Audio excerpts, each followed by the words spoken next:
europeo, dado fundamentalmente por los inmigrantes que surgen desde la época de la colonia en 1536 en adelante y con los aportes europeos posteriores que van determinando una población que es, a juzgar por nosotros mismos, la más europea de toda América Latina.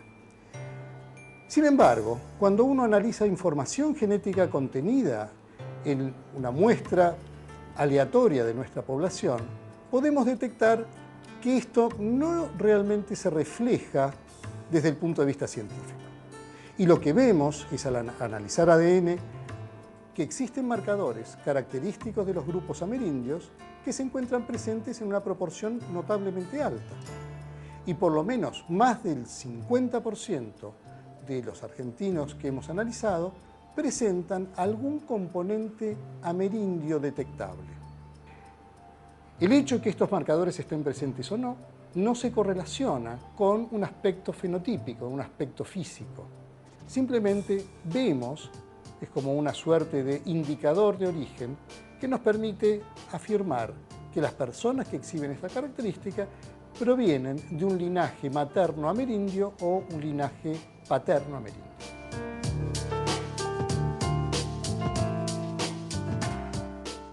A mediados de la década del 80 ya se habían encontrado, aislado y secuenciado una decena de genes, todos ellos de importancia biológica, científica, médica. Es que los investigadores, la mayoría de ellos, ya habían comprendido la importancia de conocer la secuenciación completa del genoma humano. En el próximo bloque vamos a meternos justamente con eso, con el proyecto Genoma Humano y también con algunos descubrimientos nuevos relacionados con la genética, como el splicing alternativo.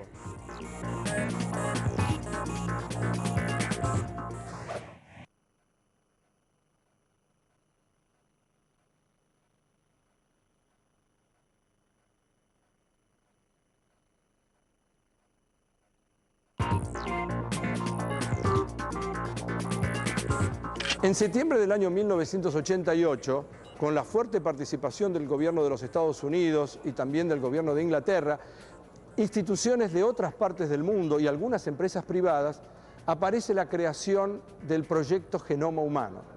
Teniendo en cuenta que más de 6.000 enfermedades están relacionadas con la herencia, entonces naturalmente el motor mayor de la existencia de este proyecto está ligado con la medicina.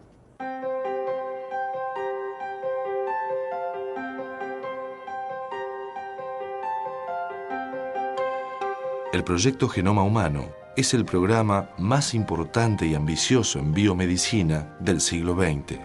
Se inició en forma oficial en 1990 y consistió en descifrar toda la información contenida en los cromosomas. Llevado a cabo por miles de secuenciadores de ADN en cientos de laboratorios esparcidos por el mundo entero, este proyecto generó controversias acerca de cómo se iba a manejar la información que surgiría del proyecto. En la mañana del 26 de junio del 2000, se dio a conocer al mundo el primer borrador de nuestro genoma. La información obtenida a partir de este proyecto fue, entre otras cosas, de vital importancia para entender cómo el cáncer o la enfermedad de Alzheimer se manifiestan por errores en el ADN y qué podríamos hacer para repararlos. A partir del proyecto Genoma Humano, sabemos que las instrucciones de las que hablábamos al principio son aproximadamente 30.000. Es decir, que tenemos aproximadamente 30.000 genes en el genoma humano. Pero también sabemos que hay más de 100.000 proteínas. Entonces, la pregunta es, ¿cómo es posible esto? ¿No era que un gen codificaba una proteína? Hay una explicación para todo esto. Existe un mecanismo llamado splicing alternativo, en donde el mismo ARN mensajero lleva instrucciones para fabricar más de una proteína. Y por eso, para entender este mecanismo, fuimos a hablar con el doctor Alberto Kornblit, que es el jefe del Departamento de Biología Molecular de la Facultad de Ciencias Exactas y Naturales de la Universidad de Buenos Aires, y lo consultamos a él para preguntarle, Alberto, ¿qué es el splicing alternativo?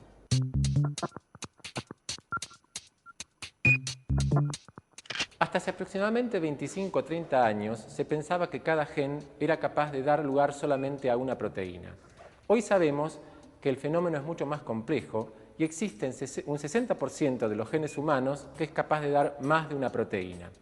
Por ejemplo, en el dibujo del pizarrón vemos que la transcripción del gen, como dijimos antes, da lugar a un ARN mensajero inmaduro que contiene los exones y los intrones que se encuentran en el gen. En este caso, exones 1, 2 y 3 con sus dos intrones. Ahora, en ciertas circunstancias, este ARN mensajero inmaduro puede dar lugar a dos ARN mensajeros maduros diferentes, uno que contiene al exón 2 incluido en él y otro que carece del exón